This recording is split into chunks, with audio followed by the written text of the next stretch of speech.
अस्सलामुअलैकुम फ्रेंड्स எல்லாரும் எப்படி இருக்கீங்க? என்னடா இத்தனை நாள் கழிச்சு வீடியோ வந்திருக்குன்னு சொல்லி பார்க்குறீங்களா? பாப்பா இருக்கிறதுனால கொஞ்சம் பிஸி ஆகிட்டேன். எல்லாருக்கும் சாரி. இன்றைக்கி வந்து ஒரு இன்ட்ரெஸ்டிங்கான ஒரு சிம்பிளான பிரியாணி ரெசிபி தான் பார்க்க போகிறோம். இந்த ரெசிபி உங்களுக்கு பிடிச்சிருந்துன்னா என் வீடியோ லைக் பண்ணுங்கள், ஷேர் பண்ணுங்கள், கமெண்ட் பண்ணுங்கள். என் சேனல் சப்ஸ்கிரைப் பண்ணாதவங்களும் சப்ஸ்கிரைப் பண்ணிக்கோங்க. வாங்க வீடியோக்குள்ளே போகலாம். ஃபஸ்ட்டு வந்து நம்ம ட்ரை ரோஸ்ட் பண்ணுற ஐட்டம்லாம் பார்த்துக்கலாம். நான் வந்து லவங்கம், பட்டை, ஏலக்காய், அதுக்கப்புறமா ஜீரகம், மிளகு, தனியா, முழு தனியா எடுத்திருக்கேன். இப்போ இது எல்லாமே நான் வந்து ட்ரை ரோஸ்ட் பண்ணிக்கலாம். நீங்கள் வந்து எத்தனை கிலோ செய்கிறீங்களோ அதுக்கேற்ற மாதிரி நீங்கள் ஆட் பண்ணிக்கோங்க. நான் வந்து 1 கிலோ பிரியாணிக்கு 1 ஸ்பூன் ஜீரகம், 1 ஸ்பூன் மிளகு, 2 ஸ்பூன் தனியா ஆட் பண்ணியிருக்கேன். நீங்கள் வந்து உங்கள் மெஷர்மெண்ட்க்கு ஏற்ற மாதிரி ஆட் பண்ணிக்கோங்க. இப்போ வந்து இது சூடு ஆறுனதும் நம்ம வந்து மிக்சர் ஜாரில் ஆட் பண்ணிக்கலாம். இது கூடவே நான் வந்து 2 spoon red chilli powder add பண்ணிக்கிறேன். அதுவும் வந்து நல்லா கிரைண்ட் பண்ணி வச்சுக்கோங்க பவுடர் மாதிரி. இப்போ வந்து ஒரு குக்கரில் ஆயில் ஆட் பண்ணிக்கலாம்.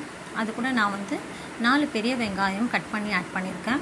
இது கூடவே நான் வந்து ஒரு 2 லவங்கம், ஒரு பட்டை, ஒரு சின்ன துண்டு பட்டை, ஒரு ஏலக்காய் ஆட் பண்ணியிருக்கேன். இப்போ வந்து வெங்காயம் ப்ரௌன் ஆனதும் இது கூட நாம் வந்து இஞ்சி பூண்டு பேஸ்ட் ஆட் பண்ணிக்கலாம்.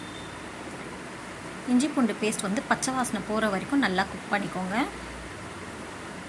இப்போ வந்து இது கூடவே நான் வந்து மட்டன் ஆட் பண்ணிக்கிறேன். மட்டன் வந்து ஃபேட் கூடவே நீங்கள் ஆட் பண்ணிக்கோங்க. அப்போ தான் வந்து நல்லாயிருக்கும், டேஸ்ட்டாக இருக்கும். இப்போ இந்த மட்டன் வந்து நல்லா கிளறி விட்டுருக்கோங்க. இது வந்து நல்லா மிக்ஸ் பண்ணிக்கலாம். ஆனியன் கூட இஞ்சி பூண்டு பேஸ்ட் கூட நல்லா மிக்ஸ் பண்ணிவிட்டு இப்போ இது கூட வந்து நான் வந்து சால்ட் ஆட் பண்ணிக்கிறேன். தேவையான அளவு சால்ட் ஆட் பண்ணிக்கோங்க. இப்போ வந்து நம்ம அரைச்சி வச்ச அந்த பவுட்ரு இருக்கு இல்லையா, அந்த பவுடரும் இதில் ஆட் பண்ணிக்கலாம். ஆட் பண்ணிவிட்டு இதுவும் நல்லா மிக்ஸ் பண்ணிக்கோங்க. நல்லா மிக்ஸ் பண்ணிவிட்டு ஒரு தடவை இப்போ இது கூட நான் வந்து ஒரு 5 தக்காளி வந்து நல்லா கிரைண்ட் பண்ணி அந்த பேஸ்ட் வந்து இதில் ஆட் பண்ணிக்கிறேன். இதில் கொஞ்சம் தண்ணியும் நீங்கள் ஆட் பண்ணிக்கோங்க. இது நல்லா மிக்ஸ் பண்ணிவிட்டு இப்போ வந்து நீங்கள் எவ்வளோ அரிசி ஊற வச்சிங்களோ உங்கள் அரிசிக்கு ஏற்ற மாதிரி தண்ணி வந்து நீங்கள் இதில் ஆட் பண்ணாலும் ஆட் பண்ணிக்கலாம். இல்லைனா கொஞ்சமாக கறி வேகிற வரைக்கும் நீங்கள் தண்ணி ஆட் பண்ணிட்டு அதுக்கப்புறமாவும் ஆட் பண்ணிக்கலாம். நான் வந்து இது கூடவே ஆட் பண்ணிக்கிட்டேன். நான் அரிசிக்கு ஏற்ற மாதிரி தண்ணி ஆட் பண்ணிட்டேன். இப்போ வந்து விசில் விட்டுட்டு இது வந்து ஒரு பாத்திரத்தில் ட்ரான்ஸ்ஃபர் பண்ணிக்கிட்டேன். இது நல்லா பாயில் ஆனதும் நான் வந்து ஊற வச்ச அரிசி வந்து இதில் ஆட் பண்ணிக்கிறேன்.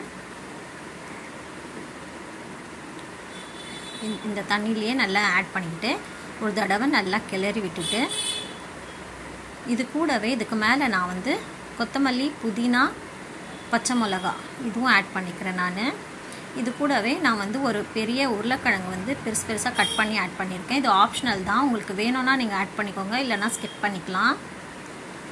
இப்போ இது எல்லாமே நல்லா கிளறி விட்டுட்டு ஒரு தட்டு போட்டு மூடி வச்சுருங்க.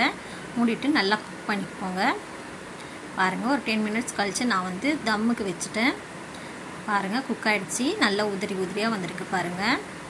அவ்வளோதான் ஃப்ரெண்ட்ஸ், ரொம்ப சிம்பிளான டேஸ்டியான மட்டன் பிரியாணி. இந்த ரம்ஜானுக்கு நீங்கள் இந்த மாதிரி செஞ்சு சாப்பிட்டு பாருங்கள். எப்படி இருக்குன்னு சொல்லி எனக்கு கமெண்ட்டில் சொல்லுங்கள். சிம்பிளாகவும் செஞ்சிடலாம், ரொம்ப சீக்கிரமாக செஞ்சிடலாம். நிறைய இன்க்ரீடியன்ஸும் தேவையில்லை இதுக்கு. நல்லாயிருக்கும். இது கூடவே நான் வந்து ஒரு சட்னி ரெசிப்பியும் நான் வந்து சொல்கிறேன்.